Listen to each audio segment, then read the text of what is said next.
नमस्कार, master stroke में आप सभी का बहुत बहुत स्वागत है। मेरा नाम रूबिका लियाकत है। 7 दिन हो चुके हैं यूक्रेन को रूस के हमले का सामना करते हुए और आज भी कई शहरों पर मिसाइल अटैक किए गए हैं। कई शहरों पर शेलिंग की गई है। आज भी लोगों की मौत हुई है, लोग घायल हैं। आज लड़ाई की तस्वीर कैसी है, कहां तक रूसी सेना को कामयाबी मिली है, ये आज आपको जान लेना चाहिए। इससे पहले कि हम विश्लेषण इस पूरे के पूरे मसले का शुरू करें। यूक्रेन में इस वक्त कई जगह पर लड़ाई चल रही है, लेकिन इसमें 4 मुख्य शहर हैं जिस पर रूसी सेना कब्जा करने के बेहद करीब पहुंच चुकी है। और मैं आपको बाकायदा दिखा देना चाहती हूं उन तस्वीरों के जरिए, मैप के जरिए कि वो कौन कौन से इलाके। एक तो कीव, खार्किव, मेरियोपोल और खेरसोन, ये वो शहर है जहां पर कभी भी रूसी सेना का कब्जा हो सकता है। ये जो लाल डॉट्स इस वक्त आपको दिखाई दे रहे हैं, ये वही इलाके हैं जहां इस वक्त भारी संघर्ष चल रहा है। दोनों देशों की सेनाओं ने लड़ाई और तेज कर दी है। इसके बाद ग्रे डॉट्स अब आपको नजर आएंगे। वो ग्रे डॉट्स जो दिख रहे हैं वो इलाके हैं जहां आज रूसी सेना स्ट्राइक कर चुकी है। यानी इन जगहों पर या तो मिसाइल्स गिराई गई है या फिर शेलिंग हुई है। और ये जो नीले स्पॉट्स अभी आपको दिखेंगे, ये देखिए, ये आ रहे हैं। ये नीले स्पॉट्स वो इलाके हैं जिन पर रूसी सेना का कंट्रोल पूरी तरीके से हो चुका है। इस नक्शे के जरिए आप समझ गए होंगे कि रूसी सेना किस तरह धीरे धीरे अपने टारगेट की तरफ बढ़ रही है। हालांकि यूक्रेन की तरफ से उसे प्रतिरोध का सामना करना पड़ रहा है, लेकिन इसी बीच सवाल ये उठा है कि अमेरिका और रूस की लड़ाई में कहीं ऐसा तो नहीं है कि यूक्रेन बलि का बकरा बन गया है। ये सवाल क्यों उठ रहा है, ये जानने के लिए मास्टर स्ट्रोक की कवर स्टोरी आप गौर से देखिए। यूक्रेन पर रूस के हमले को 7 दिन बीत चुके हैं और हर बीतते दिन के साथ तबाही और बर्बादी के निशान बढ़ते जा रहे हैं। जो सड़कें और इलाके पहले गुलजार हुआ करते थे, अब वहां धमाकों और धुएं का कब्जा है। धुएं और धूल की गुबार से घिरी ये इमारतें खार्किव की हैं। इमारत पर रूसी रॉकेट गिरा, जिसके बाद बिल्डिंग की हालत ऐसी हो गई। जंग खत्म करने के लिए बातचीत भी की जा रही है, लेकिन फिलहाल इसका कोई नतीजा निकलता नहीं दिख रहा। दोनों ही अपनी अपनी बातों को लेकर अड़े हुए हैं। Вимоги росіян, в принципі, залишаються незмінними. Це ті вимоги, які озвучив Путін у своєму зверненні перед початком війни, по суті, оголошуючи нам війну. इस वक्त यूक्रेन की राजधानी कीव, खार्किव और खेरसोन में भयंकर युद्ध चल रहा है। रूसी सेनाएं धीरे धीरे इन इलाकों पर अपना कब्जा जमाती जा रही है। खेरसोन पर तो करीब करीब रूसी सेना अपना कंट्रोल कर भी चुकी है। Группировка войск Донецкой Народной Республики, расширив полосу наступления, установила контроль над населенными пунктами Калиновка, Лебединская, Пионерская, Карла Марса, Николаевка и Осипенко. यानी जिस तरह रूसी सेना आगे बढ़ रही है, उससे ये लग रहा है कि यूक्रेन पर पूरी तरह से रूसी सेना का कब्जा बस अब कुछ ही दिनों की बात है। क्योंकि कई देश हथियार और दूसरी मदद तो भेज रहे हैं, लेकिन लड़ने के लिए यूक्रेन के साथ कोई आ नहीं रहा है। अगर आप नक्शे पर देखेंगे तो यूक्रेन और रूस के आसपास अमेरिकी और नाटो सेना की ठीक ठाक मौजूदगी है। लाल रंग में जिन इलाकों को आप देख रहे हैं, वहां पर रूसी सेना है, यानी बेलारूस और यूक्रेन का उत्तर पूर्व वाला इलाका। इसके साथ में दक्षिण में क्रेमिया वाला इलाका भी, यानी 3 तरफ से रूसी सेना यूक्रेन पर कार्रवाई कर रही है। अगर अमेरिकी और नाटो फौज की बात करें तो ये यूक्रेन के पश्चिम में मौजूद है। ये जो इलाके आपको नीले रंग में नजर आ रहे हैं, यहाँ पर इनकी मौजूदगी है। हथियारों से लेकर जवानों तक सब यहाँ ठीक ठाक संख्या है, लेकिन बावजूद इसके यूक्रेन अकेला अपनी लड़ाई लड़ रहा है। 24 फरवरी को रूस ने यूक्रेन पर हमला किया था। आज हमले का 7वां दिन है। जिस वक्त रूस हमले की तैयारी कर रहा था, अमेरिका और नाटो संगठन की तरफ से लगातार रूस को चेतावनी दी जा रही थी कि अगर हमला किया तो अंजाम बुरा होगा। लेकिन जब रूस ने हमला किया तो अमेरिका और नाटो देशों की तरफ से बस प्रतिबंध और बयानबाजी की जा रही है। यूक्रेन अकेला पड़ गया है। इसीलिए सवाल उठ रहा है कि आखिर ऐसा क्या हुआ कि अमेरिका और नाटो जंग में नहीं उतरे। पहले तो वो यूक्रेन को मदद का पूरा भरोसा दिलाते रहे, लेकिन जब हकीकत में मदद करने की जरूरत पड़ी तो दोनों ही पीछे हट गए। एक्सपर्ट्स के मुताबिक इसकी वजह यूएन चार्टर नंबर 7 है। यूएन चार्टर नंबर 7 के मुताबिक एक देश को जब किसी दूसरे देश से खतरा हो, शांति भंग होने की आशंका हो या फिर हमले का डर हो, तो वो देश उस पर सैन्य कार्रवाई कर सकता है। इसी चार्टर नंबर 7 का सहारा लेकर अमेरिका ने इराक, अफगानिस्तान और लीबिया पर अपने हमले को सही ठहराया। आपको याद होगा कि इराक पर हमला करते समय अमेरिका ने दलील दी थी कि इराक के पास वेपन ऑफ मास डिस्ट्रक्शन है। लगभग रूस भी इसी तरीके की दलील देते हुए यूएन के चार्टर नंबर 7 का उल्लेख करते हुए कह रहा है कि यूक्रेन अगर नाटो में शरीक हुआ, शामिल हुआ, तो उसके लिए बड़ा खतरा साबित हो सकता है। अब सवाल यह है कि क्या ये मान लिया जाए कि अमेरिका और नाटो अपनी ही बिछाई बिसात में फंस गए हैं, क्योंकि रूस ने भी हमला उसी आधार पर किया है। चूंकि यूक्रेन नाटो का पार्ट नहीं है, इसलिए वो रशिया के विरुद्ध कोई डायरेक्ट मिलिट्री एक्शन तब तक नहीं लेंगे जब तक नाटो के देश इस हमले की जद में डायरेक्टली नहीं आते। लेकिन इसके पीछे की जो सोच है वो स्पष्ट रूप से दिखाई देती है कि अमेरिका और नाटो एक रिस्ट्रेंट बरत कर चल रहे हैं। वो इस बात को अच्छी तरह से जानते हैं कि यदि रशिया और अमेरिका के बीच में डायरेक्ट मिलिट्री कन्फ्रंटेशन शुरू हो गया, नाटो और रशिया के बीच में डायरेक्ट मिलिट्री कन्फ्रंटेशन शुरू हो गया, तो ये एक पूरे विश्व युद्ध में बदल जाएगा। शायद इसीलिए अमेरिका और नाटो की मजबूरी बन गई है कि वो सीधे युद्ध में हिस्सा नहीं ले सकते, क्योंकि अगर मजबूरी नहीं होती तो रूस के खिलाफ ये दोनों सिर्फ बयानबाजियां ना कर रहे होते, बल्कि युद्ध के मैदान में अपनी सेनाएं उतार चुके होते। यूक्रेन के साथ जो दो राजनीतिक खेल यहाँ खेले गए हैं, उसे देखकर सवाल खड़े होते और दो बड़े सवाल। पहला सवाल ये कि क्या अमेरिका इस जंग में इसलिए शामिल नहीं हुआ क्योंकि ऐसा करने से ये जंग विश्व युद्ध में तब्दील हो जाएगी। दूसरा सवाल ये कि कहीं ऐसा तो नहीं है कि यूक्रेन और रूस की इस लड़ाई का फायदा अमेरिका और अमेरिकी राष्ट्रपति जो बाइडेन को मिलने वाला है। ये दोनों सवाल इसलिए है क्योंकि अगर इस पूरे विवाद की बड़ी तस्वीर देखिए आप, तो एक जंग से न सिर्फ अमेरिका को बल्कि जो बाइडेन को बहुत सारे फायदे होते दिख रहे हैं। हमने पड़ताल की है, देखिए। यूक्रेन पर रूस का हमला जारी है। रूस के मुताबिक यह हमला तब तक जारी रहेगा जब तक रूसी सेना अपने लक्ष्यों को हासिल नहीं कर लेती। आसान भाषा में कहें तो जब तक यूक्रेन रूस के आगे घुटने नहीं टेक देता। अब सवाल यह है कि आखिर ऐसा क्या हुआ जिससे अमेरिका युद्ध में सीधे तौर पर नहीं कूदा? क्या ये राष्ट्रपति जो बाइडेन की सोची समझी रणनीति है, या फिर उन्होंने हालात समझने में गलती कर दी, या उन्हें पता था कि अगर अमेरिकी सैनिकों को उन्होंने रूस के खिलाफ यूक्रेन की जंग में उतारा तो हालात बद से बदतर हो जाएंगे और मामला विश्व युद्ध की तरफ बढ़ जाएगा। ये बात बिल्कुल स्पष्ट है कि अमेरिका इस बात को अच्छी तरह से समझता है कि यदि रशिया और अमेरिका के सोल्जर्स एक दूसरे को उन्होंने शूट करना शुरू कर दिया तो यह विश्व युद्ध की शुरुआत हो जाएगी। जैसा कि अमेरिका के राष्ट्रपति जो बाइडेन ने एक इंटरव्यू के दौरान स्वयं इस बात को कहा था कि यदि अमेरिका और रशिया के सोल्जर्स एक दूसरे को शूट करना शुरू कर दें तो ये समझना चाहिए कि विश्व युद्ध की शुरुआत हो चुकी है। अगर विश्व युद्ध शुरू हो जाता तो अमेरिका पर आर्थिक दबाव भी बढ़ जाता और ये बाइडेन के लिए अच्छा नहीं होता, क्योंकि देखा जाए तो अमेरिका की अर्थव्यवस्था बहुत ज्यादा अच्छी नहीं दिख रही है। अभी कुल अमेरिकी इकोनॉमी करीब 1590 लाख करोड़ की है। इसकी मौजूदा स्थिति ये है कि वो भारी मंदी से उबर रही है। पिछले 40 साल में महंगाई सबसे ज्यादा हो चुकी है। कोरोना की वजह से भी अमेरिका को भारी नुकसान उठाना पड़ा है। ऐसे में बाइडेन ने अपनी साख और अपनी अर्थव्यवस्था दोनों को बचाने में प्राथमिकता दी है और साथ ही उन्होंने एक और बड़ा काम इस युद्ध में कूदे बगैर कर दिया है। अमेरिकी नजरिए से देखें तो यूक्रेन में चल रही लड़ाई ने अमेरिका को रूस को कमजोर करने का एक और मौका दे दिया है। इस लड़ाई के कारण जहां एक तरफ रूस की अर्थव्यवस्था पर आर्थिक बोझ बढ़ता जा रहा है, तो वहीं नए आर्थिक प्रतिबंधों के साथ अमेरिका ने रूसी व्यवस्था को और अर्थव्यवस्था को कमजोर करने का नया तरीका निकाल लिया है। ऐसे में साफ नजर आता है कि राष्ट्रपति बाइडेन रूस के खिलाफ एक तीर से कई निशाने साधना चाहते हैं।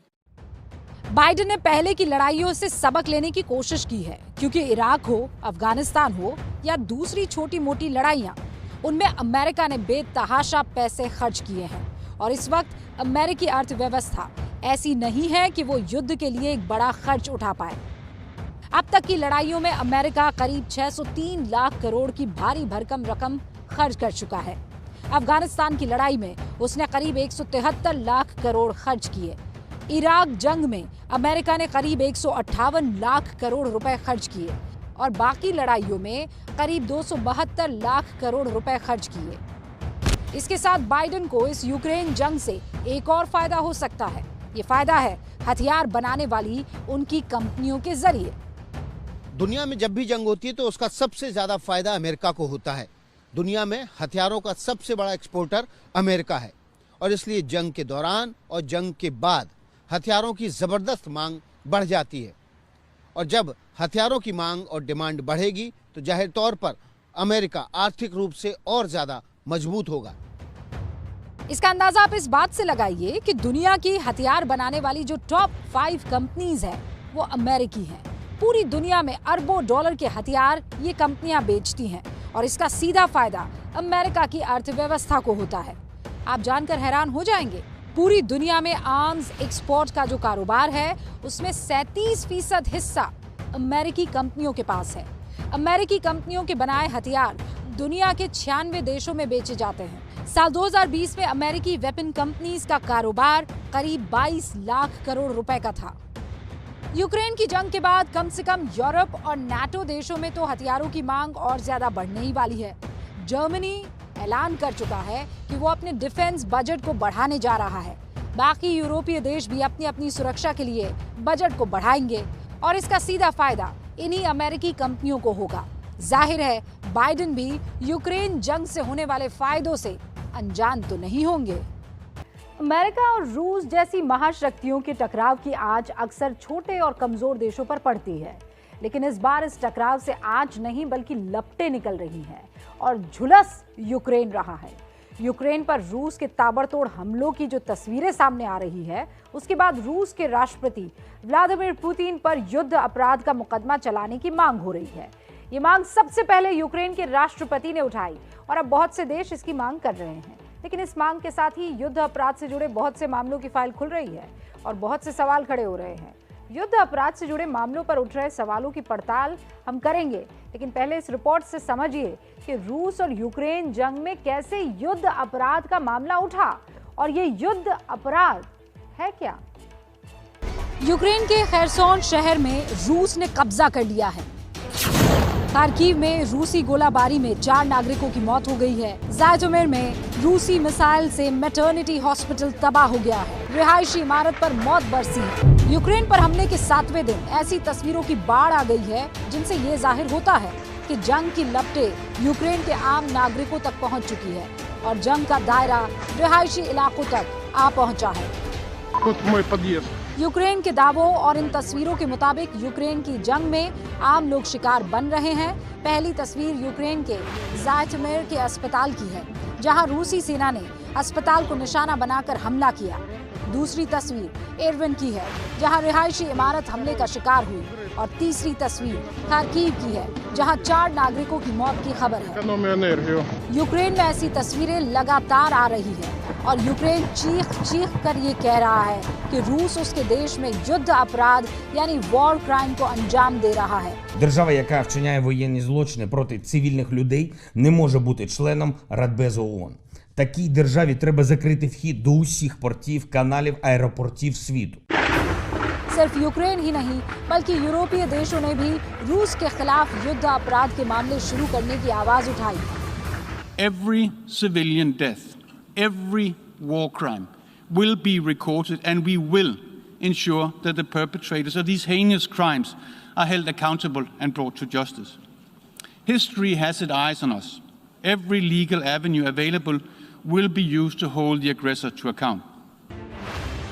रूस के खिलाफ वॉर क्राइम का मामला चलाने की मांग के साथ ही कार्रवाई भी शुरू हो चुकी है। युद्ध अपराधों की जांच अब इंटरनेशनल क्रिमिनल कोर्ट करेगी, जिसका ऐलान आईसीसी के चीफ प्रोसिक्यूटर करीम खान ने कर दिया है। यूक्रेन के ताज़ा हालात को देखते हुए इस मामले में जांच शुरू करने का फैसला किया गया है। रूस के खिलाफ वॉर क्राइम का मामला शुरू हो चुका है, लेकिन कई सवाल उठ रहे हैं। सवाल रूस को लेकर भी उठ रहे हैं और सवाल इससे पहले हुई जंगों पर कार्रवाई न होने को लेकर भी उठ रहे हैं। सबसे पहले ये समझ लीजिए कि अंतर्राष्ट्रीय नियमों के तहत वॉर क्राइम है क्या और इस अपराध की सजा की कार्रवाई होती कैसे है। इंटरनेशनल क्रिमिनल कोर्ट ने दुनिया भर में जंग के नियम बनाए हुए हैं। ये नियम युद्ध में आम नागरिकों की सुरक्षा के लिए बने हैं, जिन्हें तोड़ने पर आईसीसी में मुकदमा चल सकता है। मुकदमा वॉर क्राइम के कुल 161 नियमों के तहत चलाया जाता है। अब हम आपको समझाते हैं कि वॉर क्राइम का मुकदमा कब चलता है, यानी युद्ध के लिए वो कौन से नियम है जो तोड़ने पर वॉर क्राइम का मामला बन जाता है। सबसे बड़ा मामला क्या है? पहला नियम क्या है? जंग में आम नागरिकों को निशाना आप नहीं बनाएंगे। दुश्मन देश के रिहायशी इलाके, इमारतें, स्कूल, अस्पताल पर हमला नहीं करेंगे। नागरिकों के लिए बनाए शेल्टर होम पर हमला नहीं करेंगे। आम नागरिकों को कोई भी शील्ड नहीं बनाएगा। सरेंडर करने पर दुश्मन से बुरा व्यवहार बर्ताव नहीं किया जाएगा। दुश्मन के शव से छेड़छाड़ नहीं की जा सकती। युद्ध बंदियों को टॉर्चर नहीं कर सकते आप। अब सवाल ये है कि अगर जंग में किसी देश ने नियम तोड़े तो उस पर एक्शन क्या होता है और कैसे होता है? वॉर क्राइम का केस इंटरनेशनल क्रिमिनल कोर्ट में चलता है, आईसीसी। आईसीसी वॉर क्राइम के आरोपों की जांच करता है। आरोप सही पाए जाने पर सजा सुनाई जाती है। आईसीसी से सजा सुनाए जाने के बाद सभी रास्ते उसके बंद हो जाते हैं। वॉर क्राइम का मामला देश नहीं बल्कि व्यक्ति पर ही चल सकता है। युद्ध अपराध के मामलों में सजा बहुत कड़ी होती है, लेकिन युद्ध अपराध साबित होना भी बहुत मुश्किल होता है। इसीलिए इस मामले में दोषी ठहराए गए लोगों की संख्या बहुत कम है। वॉर क्राइम की सबसे बड़ी सजा जो है वो लाइबेरिया के पूर्व राष्ट्रपति चार्ल्स टेलर की हुई थी। 50 साल की कैद काट रहे हैं वो। कांगो के इटूरी समुदाय के नेता जर्मैन कटांगा भी वॉर क्राइम में 12 साल की सजा काट रहे हैं। सूडान के पूर्व राष्ट्रपति उमर अल बशीर भी वॉर क्राइम के दोषी पाए गए, उनकी गिरफ्तारी हुई। लीबिया के पूर्व राष्ट्रपति मुअम्मर अल गद्दाफी भी वॉर क्राइम के दोषी पाए गए, हालांकि उनकी मौत हो गई है। युगोस्लाविया के पूर्व राष्ट्रपति स्लोबोदान भी जो है वो युद्ध अपराध के दोषी पाए गए थे। अब आईसीसी 45 लोगों को वॉर क्राइम का अब तक दोषी करार दे चुकी है, लेकिन संख्या देखिए बहुत कम है, 45। वॉर क्राइम का आरोप साबित करना एक टेढ़ी खीर है और इसीलिए इसका ट्रायल बहुत लंबे समय तक चलता है। मामले जो हैं वो बड़ी शख्सियत से जुड़े हुए होते हैं, इसीलिए ट्रायल का राजनीतिकरण भी जमकर होता है। और पुतिन पर अगर ये मामला चला तो वॉर क्राइम को लेकर एक नया पिटारा खुल जाएगा। कैसे? देखिए। यूक्रेन की जंग शुरू होते ही पुतिन पर युद्ध अपराध के आरोप लगने शुरू हो गए हैं, लेकिन क्या पुतिन पर युद्ध अपराध का केस बनेगा? इसे लेकर भी कई सवाल हैं, क्योंकि पुतिन यूक्रेन के ही एक एक्शन से युद्ध अपराध की कैटेगरी से बाहर आ जाते हैं। क्योंकि आईसीसी के नियम कहते हैं कि युद्ध में दुश्मन देश के भी आम नागरिकों को निशाना नहीं बनाया जा सकता, लेकिन अगर दुश्मन देश के नागरिक हथियार बंद हमला करते हैं तो युद्ध अपराध का मामला नहीं बनता है। ज़ेलेंस्की ने जंग शुरू होते ही यूक्रेन के नागरिकों को राइफल बांटी, पेट्रोल बम से रूसी सेना पर हमले का निर्देश दिया है। ये पुतिन के बचाव में काम आ सकता है। अभी पुतिन के लिए ये अपरिपक्व स्थिति है जो इनको वॉर क्राइम के अंदर लाने की बात हम लोग सोचें या हम बताएं कि हाँ आ सकते हैं, क्योंकि उन फ्रेमवर्क में जो वास्तु स्थिति सेट की गई है उसके अंतर्गत वो आएंगे कि नहीं आएंगे, ये जब लड़ाई युद्ध समाप्त होगा उसके बाद जो स्थिति बनेगी उस परिप्रेक्ष्य में, उस परिस्थितियों में देखना पड़ेगा कि किसका कितना गुनाह है, कौन वॉर क्राइम के नजदीक जाता है। रूसी राष्ट्रपति व्लादिमीर पुतिन के खिलाफ वॉर क्राइम के तहत मुकदमा चलाने की मांग जोर पकड़ रही है, लेकिन इस मांग के साथ साथ एक बहस भी छिड़ गई है और वो है युद्ध अपराधों की प्रासंगिकता और युद्ध अपराधों की व्यवस्था को लेकर। क्योंकि बीते 3 दशकों के दौरान अमेरिका ने ऐसी कई सैन्य कार्रवाइयां की हैं जिनके ऊपर युद्ध अपराध के नियमों का उल्लंघन नजर आता है। ऐसे में सवाल इस चीज को लेकर उठ रहे हैं कि अमेरिका पर तो मुकदमा नहीं चलाया गया।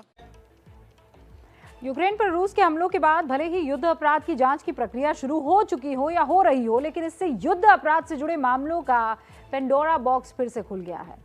पिछले 20 साल में ऐसे बहुत से मामले हैं जिनमें अमेरिका ने आईसीसी के जंग के नियम तोड़े हैं, लेकिन मुकदमा नहीं चला। 2005 में अमेरिकी सेना ने इराक के हहीथा में 24 बच्चों और महिलाओं को मार दिया था। वॉर क्राइम का मुकदमा नहीं चला। इराक की अबू गारिब जेल में टॉर्चर का मामला बहुत चर्चित रहा था। 2006 में जब इसका खुलासा हुआ तो सामने आया कि अमेरिका की जो सेना है उसने जेल में 63 लोगों को सिर्फ टॉर्चर करके मार दिया। सैकड़ों के साथ अमानवीय व्यवहार हुआ, लेकिन इस मामले में भी वॉर क्राइम का मुकदमा नहीं चला, कोई भी नहीं। अफगानिस्तान की अगर बात करूं, 2010 में ही ये सामने आ गया था कि अमेरिका ने बगराम बेस में 645 लोगों के साथ बुरी तरह से टॉर्चर किया, कई लोगों को मारा भी गया, लेकिन यहां वॉर क्राइम का मुकदमा नहीं चला। इसी शताब्दी का सबसे बड़ा मामला इराक युद्ध का है, जिसके एक आंकड़े के मुताबिक 5000 नागरिक मारे गए। इस युद्ध को लेकर अमेरिका पर वॉर क्राइम के मुकदमे की मांग उठी, लेकिन आज तक कोई मुकदमा नहीं चला। ऐसी अनगिनत वारदात है जिसमें युद्ध अपराध का मुकदमा नहीं चला। सवाल उठता है कि ताकतवर देश वॉर क्राइम के मुकदमे से बचते कैसे हैं। दरअसल अमेरिका आईसीसी को दी गई मान्यता वापस ले चुका है। इसी तरह रूस भी आईसीसी की मान्यता वापस ले चुका है। इसका मतलब ये होता है कि ये देश अब अपने नागरिकों को आईसीसी में ट्रायल के लिए नहीं सौंपेंगे। और आईसीसी के नियम ये कहते हैं कि आईसीसी सदस्य देशों पर ही मुकदमा चलाता है, जबकि गैर सदस्य देशों पर मुकदमा चलाने के लिए उसे संयुक्त राष्ट्र सुरक्षा परिषद से इजाजत लेनी होगी। जाहिर है अमेरिका, रूस जैसे यूएनएससी के स्थायी देश कभी भी अपने ही ऊपर मुकदमे की इजाजत कैसे देंगे और क्यों देंगे। इस तरह अमेरिका वॉर क्राइम के ट्रायल से बचता आया है और हो सकता है रशिया के साथ भी यही हो। यूक्रेन के समय के मुताबिक शाम के 6 बजे का वक्त हो गया है। ये वक्त महत्वपूर्ण है और इसलिए महत्वपूर्ण है क्योंकि भारतीय एम्बेसी ने अपने छात्रों को खरकीव छोड़ने के लिए यही वक्त दिया था। दावा ये किया गया कि रूस की तरफ से इनपुट मिला है और उसके बाद ये एडवाइजरी जारी की गई, जिसके बारे में हम आपको आगे बताएंगे। शाम 5 बजे बड़ी खबर आई थी, हमने आपको वो आप तक पहुंचाई थी, लेकिन उससे पहले ऑपरेशन गंगा की बात करना जरूरी है। ऑपरेशन गंगा, सरकार ने आज दावा किया कि अब तक 17,000 भारतीय यूक्रेन छोड़ चुके हैं। इनमें वो भारतीय भी शामिल हैं जो इंडियन एम्बेसी में रजिस्टर्ड नहीं थे। लगातार भारत की रेस्क्यू ऑपरेशन चल रहा है और पिछले 24 घंटे में 6 फ्लाइट्स भारत में लैंड हो गई हैं। अब तक भारत में कुल 15 फ्लाइट्स आ चुकी हैं, जिनमें 3,352 भारतीय सकुशल स्वदेश लौट आए हैं। अगले 24 घंटे में 15 और फ्लाइट्स आने वाली हैं।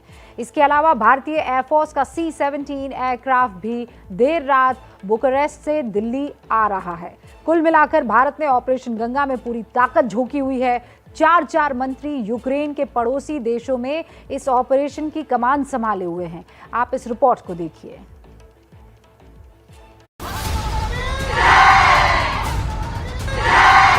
भारत माता की,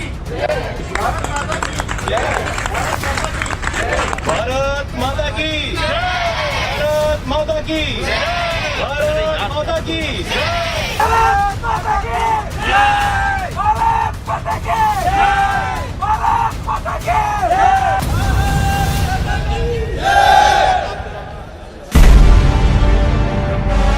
रूस और यूक्रेन के बीच चल रहे जबरदस्त युद्ध के बीच भारत अपने सैकड़ों छात्रों को निकालने में कामयाब हो रहा है। एक एक छात्र सुरक्षित अपने देश पहुंचे, इसके लिए सरकार ने 4 मंत्रियों को बड़ी जिम्मेदारी दी है। ज्योतिरादित्य सिंधिया रोमानिया और मोल्डोवा में, किरण रिजिजू स्लोवाकिया में, हरदीप सिंह पुरी हंगरी में और वीके सिंह पोलैंड में मौजूद है। इन मंत्रियों ने अपनी जिम्मेदारी निभानी शुरू कर दी है। ज्योतिरादित्य सिंधिया कल ही रोमानिया पहुंच गए थे। यहाँ शेल्टर होम में वो भारतीय छात्रों से मिले। आप अच्छे से सो रही थी, मैंने डिस्टर्ब कर दिया आपको। कहाँ से आई? दिल्ली। फिर ज्योतिरादित्य सिंधिया ने एक लड़की से मराठी में बात की। पुणे तो माझं घर आहे बघा, वानवडीमध्ये आमची छत्री आहे, तुम्हाला माहिती आहे। और वहां मौजूद भारतीयों को जल्द से जल्द स्वदेश लौटने का आश्वासन दिया। तो आप लोग चिंता मत करना, मैं अभी पहुंचा हूँ दिल्ली से। आज एक फ्लाइट जा रही है, मेरी वाली फ्लाइट, कल 4 फ्लाइट आ रही है। 1000 बच्चों को हम लोग कर रहे हैं, ठीक है। मैं एयरपोर्ट पे ही आऊँगा, तो मैं स्वयं से प्रधानमंत्री जी ने हमारा उनको भेजा है, 4 मंत्रियों को 4 देश, बिल्कुल चिंता मत करो। कोई भी जरूरत पड़ेगी यहाँ तो मुझे जरूर बता रहा। इतनी छोटी सी उम्र में जिन छात्रों ने अपने जीवन का सबसे बड़ा संकट देखा हो, जो बड़ी मुश्किल से अपनी जान बचाकर लौटे हों, उनकी मानसिक हालत का अंदाजा लगाना मुश्किल है। ऐसे में ये शब्द हिम्मत देते हैं। आज भी रोमानिया के हेनरी क्वांडा इंटरनेशनल एयरपोर्ट पर ज्योतिरादित्य सिंधिया ने भारतीय छात्रों से बात की। बिल्कुल चिंता मत करो, मैं एश्योर करूँगा कि तुम जाओगे, ठीक है? या तो आज शाम तक, आज रात तक या कल सुबह।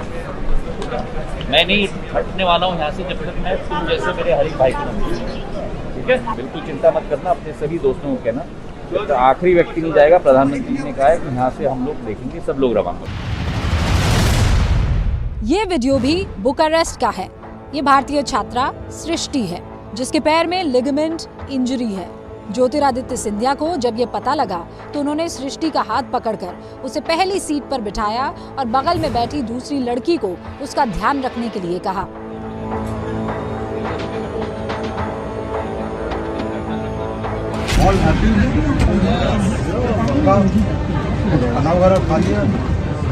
जनरल वीके सिंह भी पोलैंड में हैं। उन्होंने कल 2 फ्लाइट्स में 437 भारतीयों को रवाना किया। जब ये पता हो कि इस मुश्किल घड़ी में सरकार साथ खड़ी है तो जोश आ ही जाता है।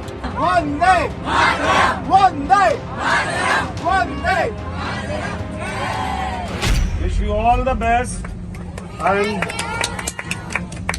let's hope everything quietens down and you can continue your studies. All the best. Take care. आज जनरल वीके सिंह ने एक और वीडियो पोस्ट किया जिसमें वो एक कार में सवार होकर पोलैंड यूक्रेन बॉर्डर की तरफ जा रहे थे। उनके साथ पोलैंड में भारत की राजदूत नगमा मलिक भी थी। वहां जनरल वीके सिंह ने भारतीय छात्रों से मुलाकात की और उनसे बात भी की।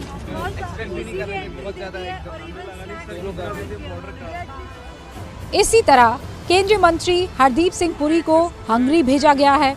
उन्होंने भी वहां अपना काम शुरू कर दिया है। हरदीप पुरी यूक्रेन से हंगरी पहुंचे भारतीय छात्रों से मिले। I spent 39 years in the foreign service along with my colleague. Yes, sir. No other country in the world does this. Do you know that? Yes. Today, no matter where somebody is, the Prime Minister is committed to take each one of you. And Mr. Jaishankar is personally monitoring it. So. Hungary की राजधानी Budapest में हरदीप पुरी लगातार भारतीय छात्रों से मिल रहे हैं, उन्हें हौसला दे रहे हैं। हम तो इतने खुश हैं कि आपसे मिल रहे हैं। जो आपका एक्सपीरियंस हुआ, वो तो tension is a very mild word. Operation Ganga की कवरेज के लिए एबीपी न्यूज की टीम भी इन देशों में मौजूद है। मेरे सहयोगी प्रणय उपाध्याय यूक्रेन से आपके लिए वॉर जोन से ग्राउंड रिपोर्ट भेज ही रहे हैं। अब रेस्क्यू की रिपोर्टिंग के लिए विकास भदौरिया और पूनम जोशी रोमानिया में और प्रफुल्ल श्रीवास्तव हंगरी में, उन्होंने भी आपके लिए रिपोर्ट्स भेजी हैं जो आपको देखनी चाहिए। और यकीन मानिए, दुनिया का ऐसा कोई मुल्क नहीं है जो इस वक्त उस युद्ध ग्रसित इलाके में अपने लोगों को निकालने के लिए अपने मंत्रियों को भेज रहा हो। ये यूक्रेन का लीव शहर है जो उस पश्चिमी बॉर्डर पर है जहां से हंगरी, रोमानिया और पोलैंड के बॉर्डर्स नजदीक हैं। इसीलिए युद्ध के इस समय सबसे ज्यादा भीड़ इसी शहर में है। गाड़ियों की भारी संख्या के बावजूद लीव में गाड़ियों की कमी पड़ रही है। शहर के स्टेशन पर जितने लोग पहुंच रहे हैं उतनी संख्या में गाड़ियां नहीं हैं जो लोगों को सुरक्षित बॉर्डर क्रॉसिंग पॉइंट तक ले जा पाए। इसीलिए शहर के मेयर ने लोगों से और गाड़ियां जुटाने को कहा है। शहर में बहुत भीड़ है। प्रणय उपाध्याय ने इसका जायजा भी लिया। बीते 24 घंटों के दौरान लगातार इस शहर के अंदर गाड़ियों की संख्या बढ़ती चली जा रही है। ये गाड़ियां यूक्रेन के अलग अलग शहरों से यहाँ पहुँच रही हैं, खासकर उन लोगों के साथ जो यहाँ से दूसरी बॉर्डर पर जाना चाहते हैं, यहाँ से पलायन करना चाहते हैं। उसके साथ साथ भीड़ जो है लवीव स्टेशन पर लगातार बढ़ती चली जा रही है। और इस शहर में वाहनों की संख्या पर मैं आपको बताना चाहूँगा कि किस तरीके से वाहन और पब्लिक ट्रांसपोर्ट भी यहाँ पर कम पड़ता जा रहा है, ख़ास तौर पर इस लिहाज से कि यहाँ से लोगों को बॉर्डर तक ले जाने के लिए साधन संसाधन कम पड़ने लगे हैं। और ऐसे में हर कोई जिसके पास वाहन है उससे ये अपील की गई है कि वो अपने वाहनों में लोगों को बिठाकर यहाँ से बॉर्डर पॉइंट्स तक पहुँचाए। इस बीच भारतीय छात्रों का खार्किव से निकलने का सिलसिला जारी है। आज सुबह भी भारतीय छात्रों का एक ग्रुप करीब 24 घंटे का सफर तय करके लीव पहुंचा। बिना खाए पिए ट्रेन में खड़े खड़े ये छात्र आए। ट्रेन में का ये सफर कितना मुश्किल रहा? बहुत मुश्किल। जैसे रेफ्यूजी होते हैं खड़े होके आए हैं बच्चे, और हमारे पास कुछ भी नहीं है, खाना पानी कुछ भी नहीं है। हम पोलैंड बॉर्डर की तरफ निकल रहे हैं। होप्स हो कि वहाँ तो एम्बेसी ने एटलीस्ट हमारे लिए कुछ इंतजाम किए होंगे, क्योंकि हम खुद आए हैं यहाँ तक। क्या वहाँ पर अभी बहुत सारे बच्चे फंसे हुए हैं? आप पूछोगे, आप मानोगे नहीं, इतने बच्चे फंसे हैं वहाँ पे, रो रहे हैं, एम्बेसी उनको नहीं निकाल पा रही। खार्किव में हालत बहुत खराब हो चुकी थी। हाँ, बहुत ज्यादा खराब हो चुकी थी। पहले हमने सोचा था कि इंडियन एम्बेसी हमें निकालेगी या कुछ करेगी खार्किव से, तो हम उसका इंतजार कर रहे थे। बट अब हालत इतनी खराब हो चुकी है खार्किव में कि हमने सोच लिया है कि इंडियन एम्बेसी आने नहीं वाली खार्किव में। बेटा वहाँ पे अभी तुम्हारे साथी कुछ बच्चे फंसे हुए हैं? हाँ, हमारे क्लासमेट्स कुछ बचे हुए हैं।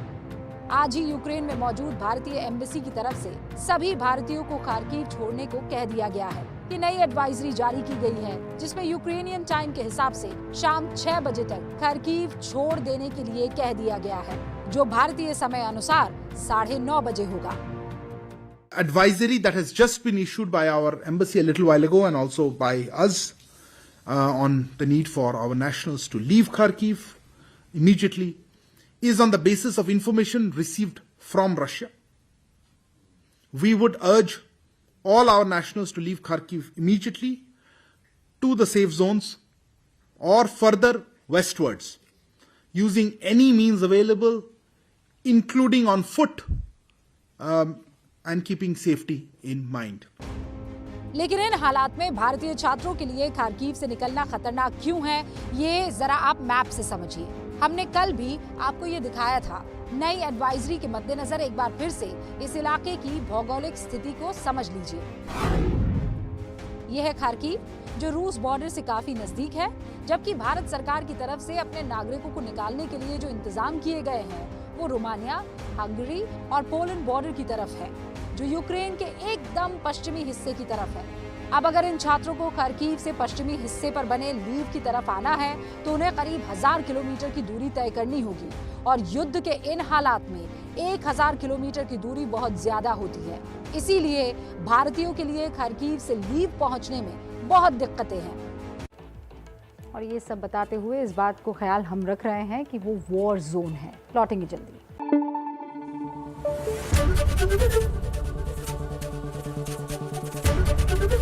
एबीपी न्यूज आपको रखे आगे।